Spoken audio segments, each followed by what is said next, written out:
Bang Kubil ini awal karirnya dari grup apa sebenarnya? Sebenarnya kalau dibilang dari karir dari awal apa sebenarnya belajarnya sebenarnya sih dasar banget. Dan dulu kan ada ekskul sekolah yang sampai sekarang masih ada kali. Ekstrakurikuler lah ya. Ambil teater sekolah. Tuh Kang. Ambil teater SD, 21. SMP. CGV. Kejauhan. Kejauhan. Ambil teater apa dulu kan 21. Teater titik. Ada titik Okoma. Ada teater koma, teater titiknya. Jadi SMP. Jadi sesuatu kayaknya kalau pas ceritanya si Nggak Islam ada. KTP itu nggak ada Bang Madit, kayaknya hambar Iya, gitu karena akhirnya. dibilang katanya kurang seru gitu. Jadi terlalu datar gitu.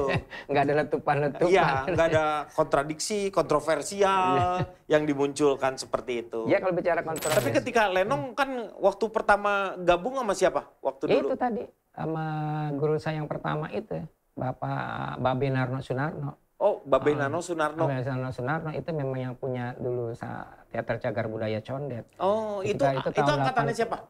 Angkatannya Bang Bukir? Bukan, itu angkatannya di teater. Dia lebih oh, dia mah di teater. Cuman jadi ngelenong kalau dia bukan lenong ya. Dia tuh satu angkatan sama sekarang yang masih hidup tuh, Diding Boneng. Oh, Diding Boneng. Diding Boneng itu yang itu main di Warkop. Yang giginya agak... Alhamdulillah nyontreng giginya. Ya sekarang sih udah enggak. Jontreng ya namanya.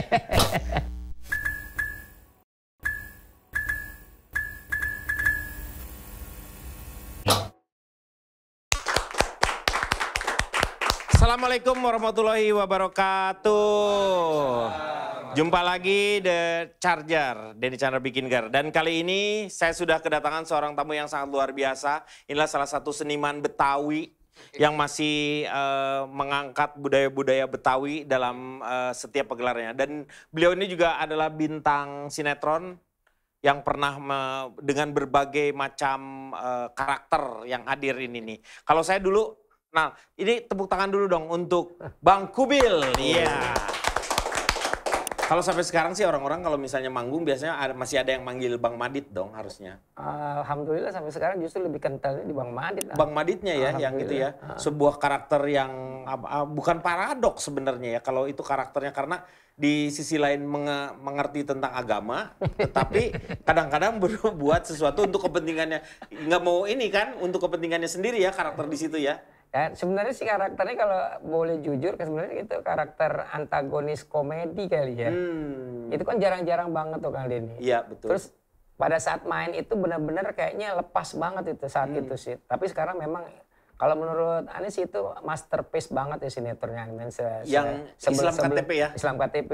Yang sebelumnya sih memang Lorong Waktu, ada Mat Angin, ada yang lain-lain sebagainya. Tapi itu merupakan masterpiece yang sangat luar biasa. Karena ada kebebasan ruang yang sangat luar biasa ketika kita bermain di situ. Bermain di situ gitu loh. Enak banget gitu loh. Body language-nya jalan, waduh, makinya juga dapat banget gitu kayaknya ya. Mainnya dapat banget gitu. Kayaknya maki-maki orang kayaknya udah apa namanya halal banget. Justru itu ya, kayaknya udah hal-hal yang terpendam selama ini tuh kayaknya di situ saya masukin. Bang Madit ini. Jadi di Lorong Waktu juga pernah sempat main. Kalau Lorong Waktu kalau nggak salah itu bukannya sama Pak Haji Deddy Miswar ya? Deddy Miswar itu. Barengan sama Bang Opi ya? Waktu itu ya? Sama Opi itu hampir 4 tahun di situ. 4 tahun. Walaupun itu cuma 6 tahun ya. Karena 1-2 cuman bintang tamu, tapi ke sono ini tuh ada tes case satu tokoh itu. Tokoh untuk bisa menjadi apa ya istilahnya untuk cicat sama Bang Opi tuh. Terus yang di tokoh nih Bill ya, kalau lo mainin tokoh lo gue panjangin. Ya kan kalau lo nggak bisa mainin ya udah sampai di sini aja. Jadi misalnya kita kan waduh Deddy Miswar doang masa tantangan ya itu ya. Jadi itu mainnya sama dia lagi. Satu frame. Waduh itu scene panjang. Iya. Lo baca dulu deh. Ya kan? Lo hafalin dulu. Ya udah. Siap lo? Siap udah. Gitu. Begitu kelar syuting, gimana Bang? Kalau gue jadi lo tadi gue giniin. Ya udah Bang. Take ulang. Ah jangan ya kan, jadi lo gak kata bodohan lo katanya. Besok-besok jadi lo tahu bodoh lo di mana.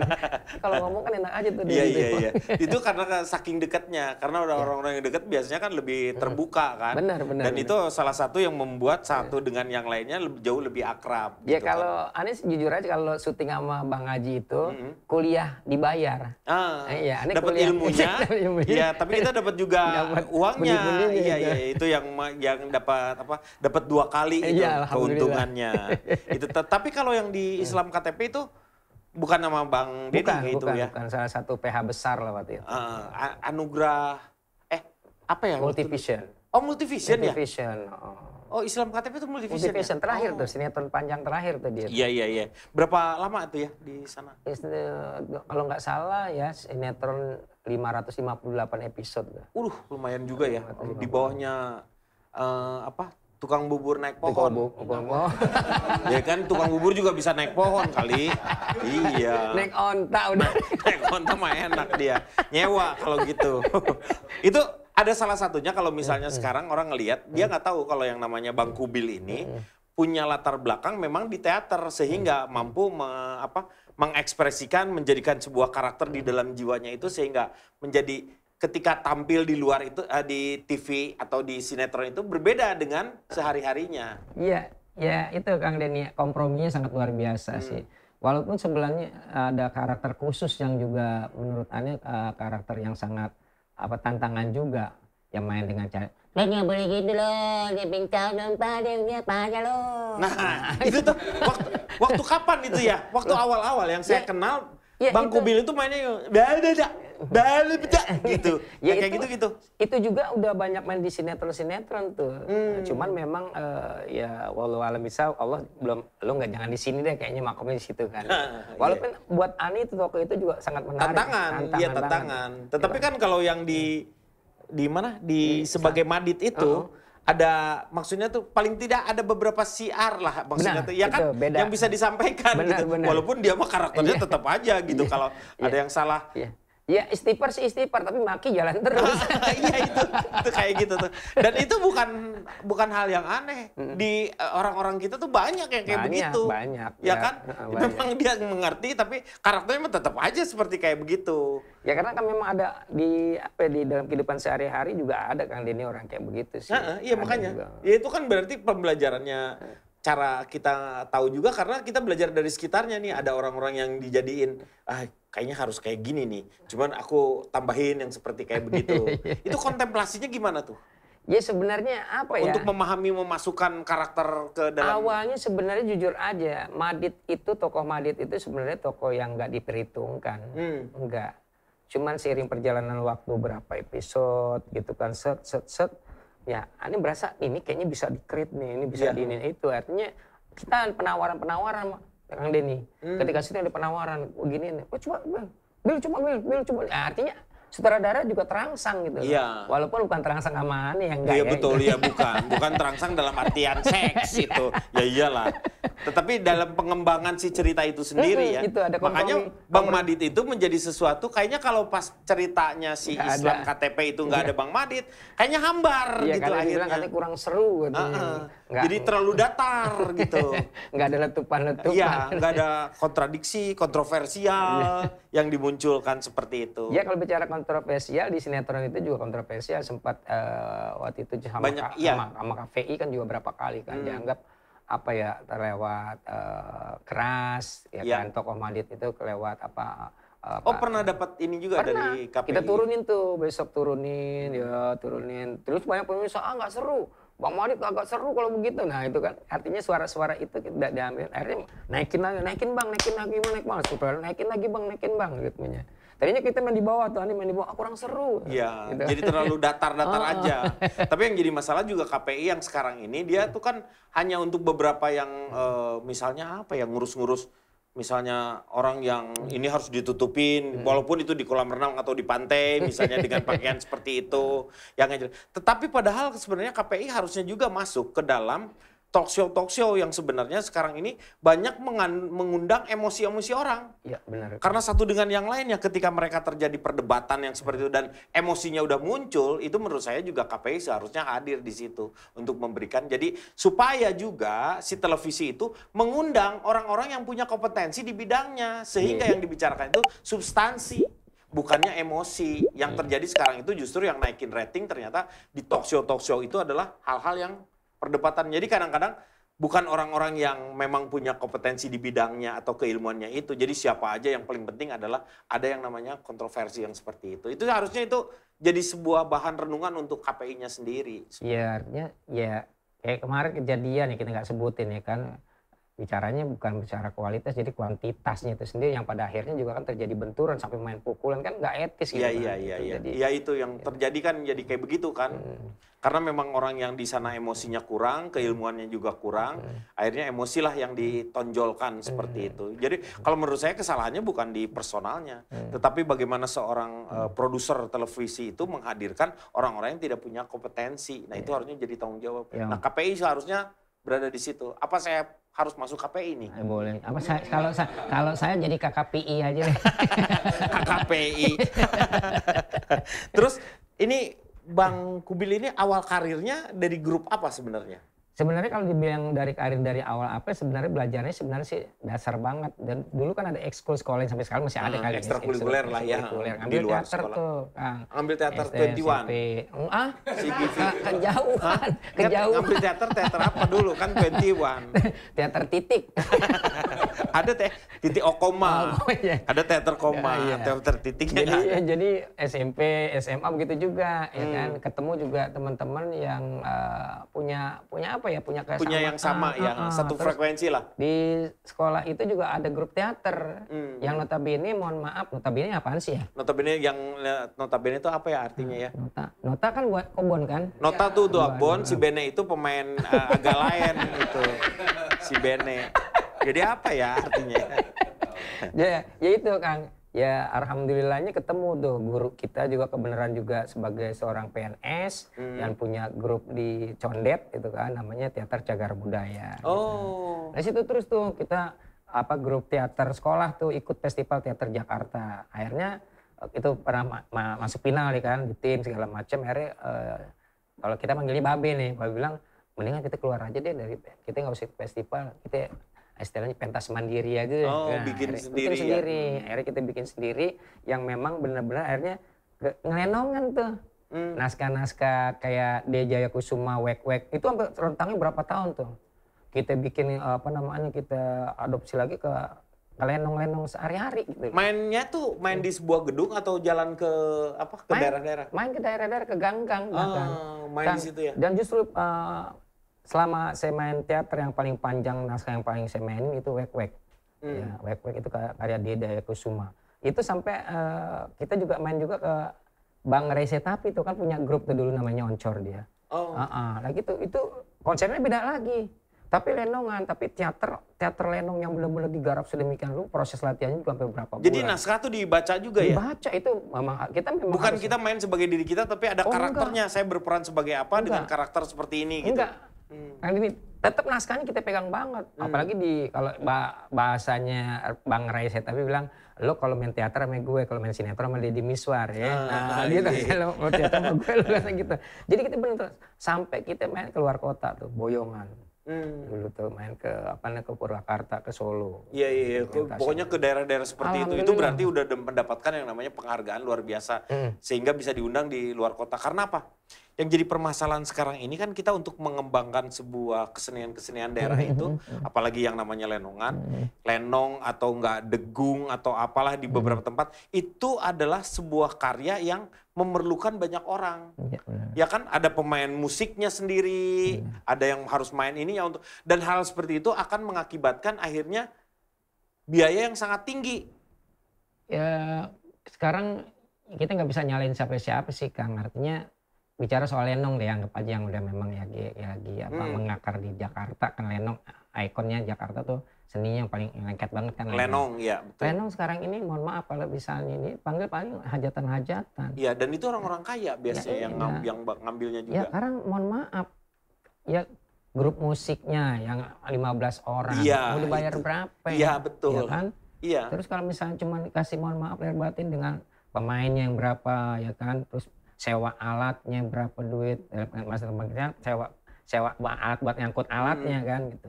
Jadi kalau misalnya dihargain mohon maaf misal 10 juta mau dibagi berapa gitu kan. Betul. Jadi hal-hal seperti ini kadang-kadang ya miris juga sih. Yang Pak Heri bukannya nggak juga ada yang nangkep, ada juga yang nangkep kan, daripada nggak ada kerjaan gitu kan. Iya itu. Tapi jadi mau nggak mau, suka nggak suka, seneng kagak seneng, akhirnya seni itu jadi murah, Kang. Nah maksudnya tuh di sini tuh ada yang namanya, kita kan ngapain kita latihan terus-terusan, tetapi kita kan butuh aktualisasi. Benar. Untuk memperlihatkan kepada orang, ini kemampuan kita sampai di mana nih, kan harus tahu seperti itu. Itulah harusnya ada pemerintah daerah, terutama di bidang kebudayaan dan kesenian itu turut serta di situ. Paling tidak sebenarnya kalau saya lihat, saya tuh pernah punya programnya tuh waktu kalau misalnya di Bandung. Pintu gerbangnya sebuah kota itu bukannya pintu tol, tetapi pintu gerbang sebuah kota adalah di hotel. Jadi ketika kita masuk ke sebuah hotel tersebut, kita ngerasakan suasana, atmosfer tempat tersebut. Yeah. Kalau misalnya kita contohin yang sekarang hanya 2 tempat yang kita bisa nikmatin itu. Satu ketika kita ke Bali, masuk ke hotel, suara si gamelannya Bali itu kerasa banget. Ah ini mau bener udah di Bali banget gitu. Walaupun si hotelnya itu modern misalnya seperti itu. Masuk ke Jogja, suasananya juga seperti itu. Nah sebenarnya di Jakarta pun hotel-hotelnya kan banyak sebenarnya. Walaupun sudah internasional, tetapi kebudayaan daerah itu harus muncul. Paling tidak seni-seni yang mereka berlatih itu, seperti di sanggarnya, sekarang sanggarnya itu namanya Oplet Trompet. Ocehan Pesetan Rombongan Betawi. Rombongan Betawi. Nah yang seperti itu tuh beberapa karakternya tuh bisa muncul di sana dengan pemain gambang-rombong atau apa musiknya lah sedikit-sedikit memperlihatkan. Ya, kalau sebenarnya kalau bicara soal itu kita lagi dorong juga Kang Denny, ya kan, dorong juga siapapun pemimpin untuk DKI ke depan. Iya. DKJ Daerah Khusus Jakarta. Mulok itu harus dikuatin. Betul, muatan lokal harus muncul. Harus dikuatin gitu. Kota global boleh tapi budaya lokal jangan ditinggalin. Oh iya, karena munculnya dari situ harus kuat. Karena kita yang hidup di situ kan bukan orang-orang pengunjung sebenarnya. Ya itu seperti kalau Kang Dani bilang di hotel. Kita berpikirnya kalau orang turun misalnya di Jatinegara, di Senen turun, itu udah ada tradisi seni tuh di situ. Misalnya kan gambang romong, ya kan, kita main apa segala macam, ya kan, ada tanjidor apa segala macam. Itu tuh sebenarnya keuangannya sendiri sebenarnya sangat memungkinkan untuk membiayai mereka sehingga mereka bisa mengaktualisasikan diri. Dan itu menjadi sebuah ciri khas si kota tersebut, ya keunikannya itu dari situ. Karena akan berbeda dengan kota-kota yang lainnya. Di satu sisi juga seniman jadi hidup, Kang. Iya betul. Hotel berapa, juga stasiun berapa kan. Kayak misalnya LRT, MRT gitu kan, stasiun-stasiun ini kan bagus tuh kan. Mereka udah capek kerja kan, tiket turun kan ada hiburan gitu loh. Nah, walaupun mungkin seminggu sekali atau jam-jam tertentu kan gitu. Sebenarnya sih bisa dia misalnya di Sabtu Minggu lah paling nggak di weekend nanti kebagi sehingga seniman-seniman itu yakin sebenarnya bisa mengaktualisasikan diri sehingga kompetensi si orang itu sendiri juga jadi maju dan kesenian Betawinya sendiri bisa diceritakan juga oleh pengunjung-pengunjung yang ada di sana. Itu, menjadi satu daya tarik. Iya, artinya semacam pertunjukan juga edukasi juga. Ini apa nih? Misalnya alat musik ini namanya apa? Itu kan itu juga menjadi edukasi juga kan. Ya doain aja lah mudah-mudahan kita. Moga-moga sih nanti ke depannya nanti itu sebenarnya DKI itu dipimpin oleh orang yang mengerti. Karena selama ini yang saya selalu tahu, yang saya tahu orang-orang dinas kebudayaannya itu sendiri, dia itu tidak mengerti tentang budaya. Jadi apa itu budaya itu sendiri kalau di pertentangan itu dia tidak mengerti sehingga tidak punya ketika dia tidak mengetahui tentang budaya itu sendiri, bagaimana dia mau mengembangkan si budayanya itu sendiri? Ya, karena ini kan pejabat kadang-kadang lompat, Kang. Lompatnya kan, ya artinya mohon maaf, dari insinyur megangin budaya, ini nggak nyambung. Ya, betul. Itu yang bikin kadang-kadang jadi macet di situnya. Makanya harus ada orang-orang ahli sebenarnya yang memang bisa mengembangkan itu untuk, karena budaya mau tidak mau harus menjadi atmosfernya itu menjadi sebuah kebaikan untuk si kota tersebut. Amin, insya Allah mudah-mudahan. Nah dengan apa yang sudah dilakukan oleh Oplet Trompet kan ini salah satunya adalah konsistensi sebenarnya. Nah biaya-biaya sepertinya itu dari mana? Sebenarnya kalau biaya dari mananya tanggung jawabnya sebenarnya ada di pimpinan kali ya. Pimpinan harus memikirkan segala sesuatu gitu kan. Ya, sekarang Oplet Trompet yang pegang siapa pimpinannya? Ya alhamdulillah sih ya yang di depan Kang Denny nih. Oh, Bang Madis sendiri berarti Bang Madis harus banyak keluar, ya maksudnya Ya, selain tenaga juga. ya risiko lah Mas. Risiko Kang Denny bahwa setiap orang lah mungkin ya, jadi leader pastilah untuk memikirkan segala sesuatunya. Yang gak usah jauh-jauh lah kita pikirin bayar listriknya. Iya kan? betul. Yang nungguin sanggar kan itu kan juga perlu. Ya kita kan main juga butuh latihan. Latihannya mau nggak pakai konsumsi atau kayak gimana. Apalagi kita yang sekarang lagi produksi kan yang kita urusin tuh. Ini sekarang lagi produksi apa nih Oplet Robet nih? Lagi produksi ini insya Allah buat main di tim nanti tanggal 2, tanggal 3 November. 2-3 November ini? Tanggal 2 dan tanggal 3. 2 sama 3. 2 kali penampilan? 2 kali penampilan. Itu judul yang diangkat? Judul yang diangkat, naskah aslinya sih itu dari karya Shakespeare ya. Macbeth, tapi kita adopsi dengan Betawi jadi Macbeth. Oh Macbeth. Tapi yang nyadur itu siapa? Dindon W.S. Salah satu budayawan teater yang kental banget. Oh dia jadi, ya itu kan sulit juga kalau menyadur tuh ya dengan bahasa Betawinya nanti kan ya. Iya. Tetapi kan nggak ada perubahan di ceritanya sendiri, kerajaan misalnya. Benar. Tetapi bahasanya bahasa Betawi. Nah pakaiannya sendiri pakai pakaian Betawinya atau pakai kerajaan Inggris? Kerajaan tetap pakai kerajaan. Jadi kerajaan kita ini sebenarnya kerajaan yang kita yang bukan kerajaan Inggris. Bukan. Ya, kerajaan Oplet Robert itu sebenarnya kita berkolaborasi dengan pemikiran kita sendiri ya. Jadi ada nuansa istilahnya nuansa ke Timur Tengahan Denny gitu. Iya kan. Tapi juga kita combine dengan hal-hal yang lain. Jadi inilah kerajaan Oplet Robert gitu loh. Kerajaan Oplet Robert. Jadi pakaian-pakaiannya mengambil yang agak-agak Pakistan lah ya mungkin ya. Bisa. Nggak semuanya juga itu. Iya yang kayak gitu. Tapi pakaian kerajaan di kerajaan, tapi simbolnya nggak pakai apa segala macam. Simbolnya. Itu bikin sendiri kostumnya? Bikin sendiri. Oh itu kan juga lumayan biayanya ya? Ya kalau dihitung sih alhamdulillah deh. Hampir-hampir jual aset. Tuh. Jangan dong, jangan kayak gitu. Nah justru dukungan dari pemerintah daerah itu sebenarnya harus kuatnya itulah untuk membangun ya itu kesenian-kesenian daerah itu dengan. Ya sebenarnya sih pemerintah tuh tugasnya udah banyak juga. Kita juga nggak harus melulu juga menjadi anak susu dari. Ya nggak boleh, kita juga usaha. Harus berusaha juga. Walaupun juga lu juga tahu harus juga dong bantu gue juga dong. Betul. Kayak misalnya kegiatan kita nih ya besok nih, ya kita minta juga apa sih yang bisa dibantu gitu. Ya dari tim kan punya DKJ. DKJ. Ya harusnya fasilitas kan gedung lebih. deh ya kan. Kalau nyewa gedung kan lumayan banget ya kan. Betul. Gitu. Jadi hal-hal seperti itu kan kita minta istilahnya fasilitas itu.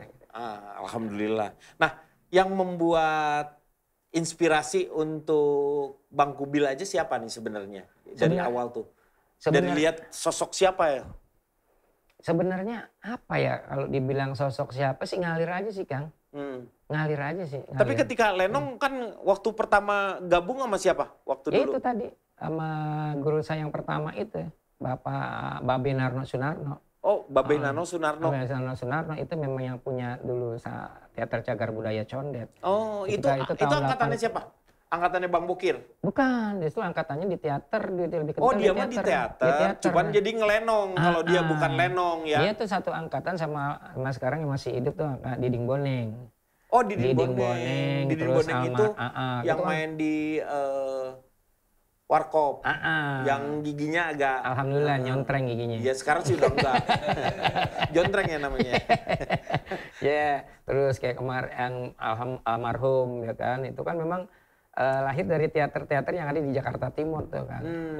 Dan di Condet itu emang secara kedaerahan saya lihat tumbuh ya. Kuat sih sebenarnya kuat. Dari mulai festival kuliner di sana tuh, kalau ngelihat daerahnya, saya ngelihat bahwa kompak sekali. Cuman kalau udah festival kuliner yang ada di Condet, macetnya minta ampun dia kemana-mana. Sebenarnya kalau bicara soal Condet Kang, dulu itu waktunya zaman Pak Ali Sadikin, kalau katanya memang benar itu budaya kayak istilahnya sekarang tuh perkampungan budaya Betawi sih Condet dulu sebenarnya. Oh, yang dikhususkannya tadinya dari Condet ya? Dulu karena Condet tuh nggak boleh pakai istilahnya kalau sekarang di aspal gitu enggak gitu. Oh, jadi benar-benar di jalanan kampung. Jalanan kampung, tapi yang paling penting kan bukan cuman kan ya aspalnya tapi kebersihannya itu yang terjaga. Cuman ya itu karena ya situasi dan kondisi terus ya yang akhirnya ya mau nggak mau balik minggir semua, dijual, jual.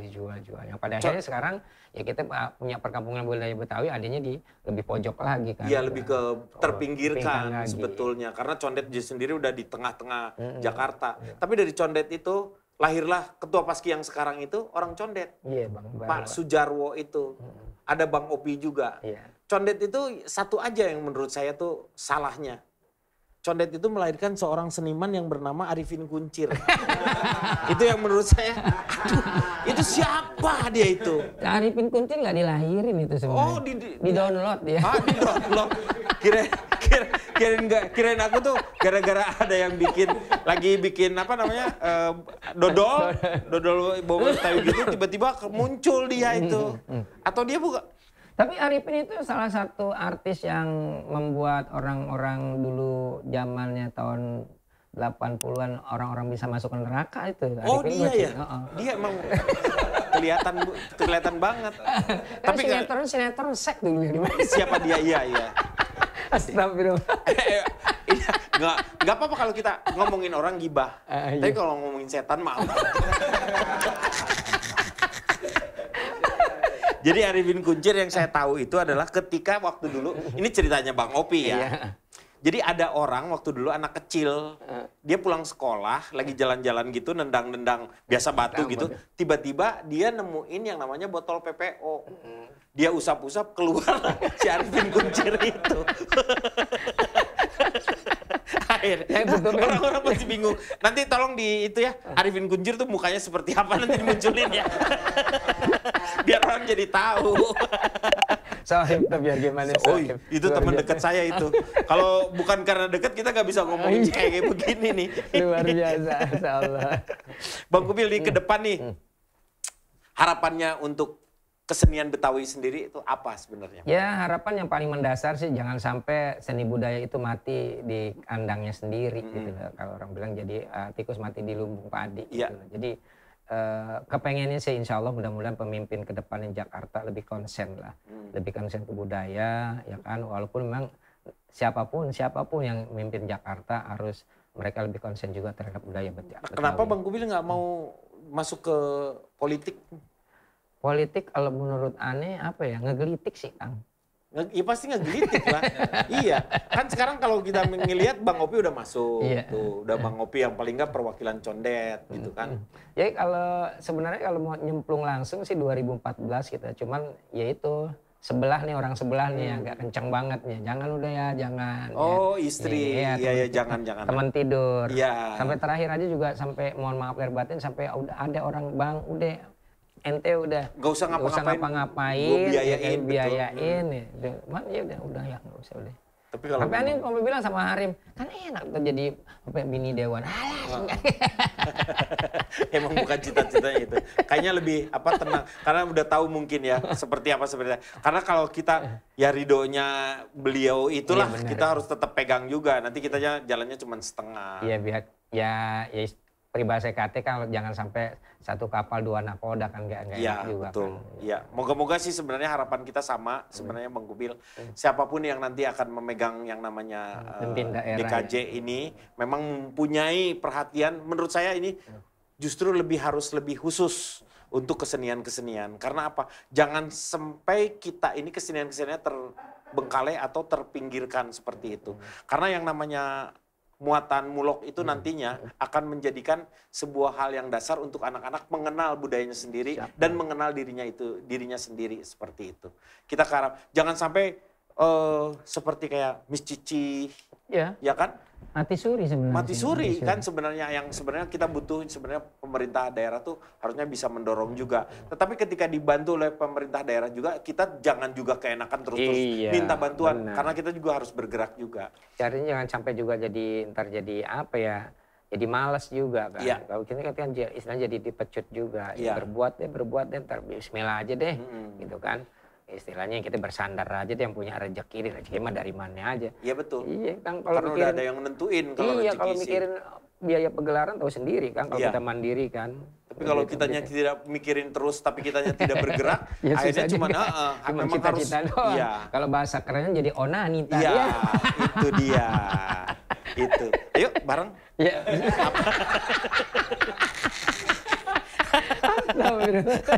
Nih Bang Kubil, ke depannya nih gimana nih? Masih tertarik juga untuk bermain sinetron?